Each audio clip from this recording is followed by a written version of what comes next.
ಬೇಳೆ ಸಾಂಬಾರು ಹೋಟೆಲ್ ಸ್ಟೈಲಲ್ಲಿ. ಬನ್ನಿ ಮಾಡೋದು ಯಾವ ರೀತಿ ಅಂತ ನೋಡೋಣ. ಸರಿ, welcome to Yashodha cooking channel. ಇವತ್ತು ಹೋಟೆಲ್ ಸ್ಟೈಲಲ್ಲಿ ಮೂಲಂಗಿ ಬೇಳೆ ಸಾರು ಯಾವ ರೀತಿ ಮಾಡೋದು ಅಂತ ತೋರಿಸ್ಕೊಡ್ತೀನಿ ಬನ್ನಿ. ಫಸ್ಟು ಸ್ಟವ್ ಹಚ್ಕೊಂಡು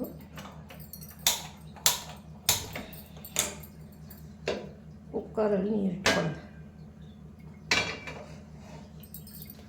ಒಂದು 50 ಗ್ರಾಮ್ ಬೇಳೆ, ಒಂದು 50 ಗ್ರಾಮಷ್ಟು ಬೇಳೆ ತೊಗೊಳ್ಳಿ. ಅದನ್ನು ತೊಳ್ಕೊಳ್ಳಿ. ಬೇಳೆ ತೊಳೆದಿದ್ದೀನಿ. ಈಗ ನೀರಿಗೆ ಸೇರಿಸೋಣ.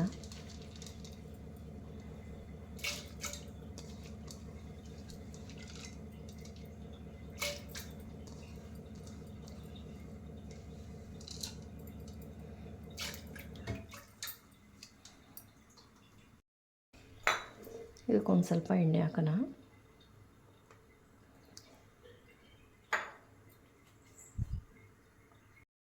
ಎಣ್ಣೆ ಹಾಕಿ ಮುಚ್ಚಳ ಹಾಕಿ ಒಂದು 3 ವಿಸಿಲ್ ಬರೋಸೋಣ. 3 ವಿಸಿಲ್ ಬರಲಿ ಇದು. ಆಮೇಲೆ ಒಂದು ತಪ್ಪಲೆ ಇಟ್ಕೊಳ್ಳೋಣ. ಅದಕ್ಕೆ ಸ್ವಲ್ಪ ಎಣ್ಣೆ,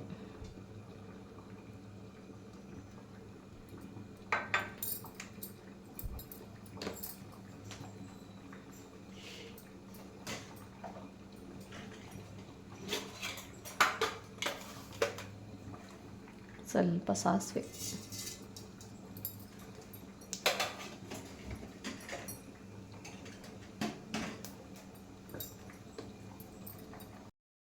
ಸ್ವಲ್ಪ ಕರಿಬೇವಿನ ಸೊಪ್ಪು. ನಾನು 2 ಮೀಡಿಯಮ್ ಸೈಜ್ ಈರುಳ್ಳಿನ ಹಚ್ಕೊಂಡಿದ್ದೀನಿ, ಅದು ಹಾಕ್ತೀನಿ. 2 ಮೀಡಿಯಮ್ ಸೈಜ್ ಈರುಳ್ಳಿ, ಸ್ವಲ್ಪ ಹಿಂಗು,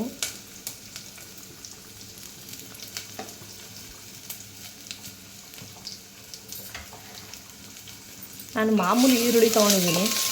ಬೇಕು ಅಂದರೆ ಮಾಮೂಲಿ ಸಾಂಬಾರು ಈರುಳ್ಳಿ ಬರುತ್ತಲ್ಲ, ಅದನ್ನ ಹಾಕಿ ಇನ್ನೂ ತುಂಬ ಟೇಸ್ಟ್ ಚೆನ್ನಾಗಿರ್ತೈತೆ. ಸ್ವಲ್ಪ ಫ್ರೈ ಆಗಲಿ.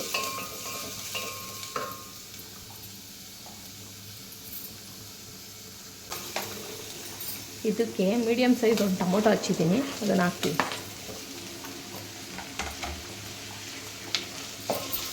ಮೀಡಿಯಮ್ ಸೈಜ್ ಈರುಳ್ಳಿ, ಒಂದು ಟೊಮೊಟೊ, ಇದು ಚೆನ್ನಾಗಿ ಫ್ರೈ ಆಗಲಿ.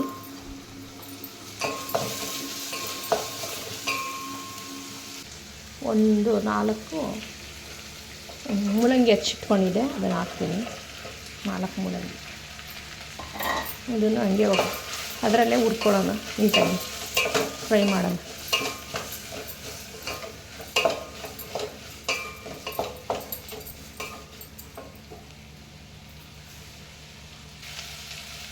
ಇದಕ್ಕೇನೆ ಒಂದಿಷ್ಟಪ್ಪ ಹುಣಸೆಹಣ್ಣು ನೆನೆ ಹಾಕ್ಕೊಂಡಿದ್ದೀನಿ ನೀರಲ್ಲಿ.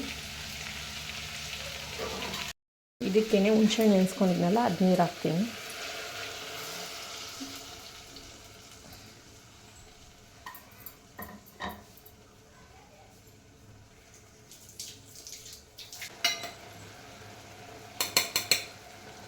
ಇದಕ್ಕೆ 2 ಸ್ಪೂನ್ ಸಾಂಬಾರು ಪುಡಿ, 1 2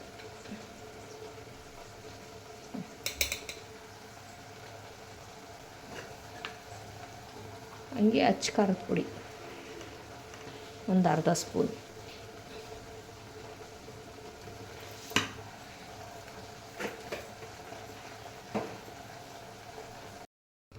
ಬೇಳೆ ಬೇಯಿಸ್ಕೊಂಡಿದ್ವಲ್ಲ ಕುಕ್ಕರಲ್ಲಿ ಹಾಕಿ ನಾನು ಒಂದು ವಿಸಿಲ್ ತೊಗೋತೀನಿ. ಈಗ ಒಗ್ಗರಣೆ ಮಾಡಿರ್ತೀವಲ್ಲ, ಅದನ್ನೆಲ್ಲ ಇದಕ್ಕೆ ಹಾಕ್ತೀನಿ.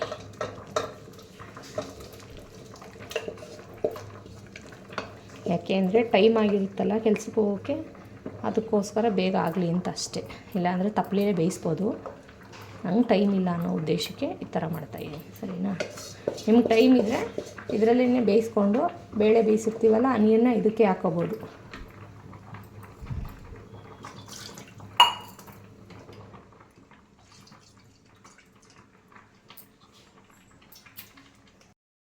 ಕನ್ಸಿಡೆನ್ಸಿ ನೋಡ್ಕೊಳ್ಳಿ. ಗಟ್ಟಿ ಬೇಕು ಅಂದರೆ ಗಟ್ಟಿಗೆ ಮಾಡ್ಕೊಳ್ಳಿ, ಇಲ್ಲ ತೆಳ್ಳಗೆ ಬೇಕು ಅಂದರೆ ತೆಳ್ಳಗೆ ಮಾಡ್ಕೊಳ್ಳಿ. ನೋಡ್ಕೊಂಡು ನೀರು ಹಾಕಿ. ಸರಿನಾ? ನಾನು ನಾರ್ಮಲ್ ಹಾಕಿದ್ದೀನಿ. ನಾನು ಸ್ವಲ್ಪ ನೀರು ಹಾಕ್ತೀನಿ. ಸರಿನಾ?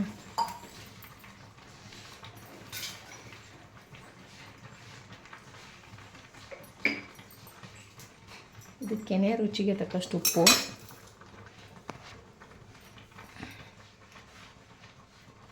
ಮೂಲಂಗಿ ಸಾರಿಗೆ ಸ್ವಲ್ಪ ಬೆಲ್ಲ ಹಾಕಿದ್ರೆ ಟೇಸ್ಟ್ ಚೆನ್ನಾಗಿರ್ತೈತೆ. ಇಷ್ಟು ಬೆಲ್ಲ ಹಾಕಿ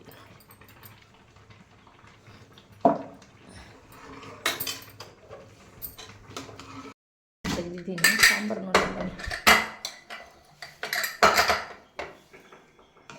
ನೋಡಿ ಎಷ್ಟು ಚೆನ್ನಾಗಾಗಿದೆ ಸಾಂಬಾರು. ಮೂಲಂಗಿ ಬೇಳೆ ಸಾಂಬಾರು ಹೋಟೆಲ್ ಸ್ಟೈಲಲ್ಲಿ. Thank you.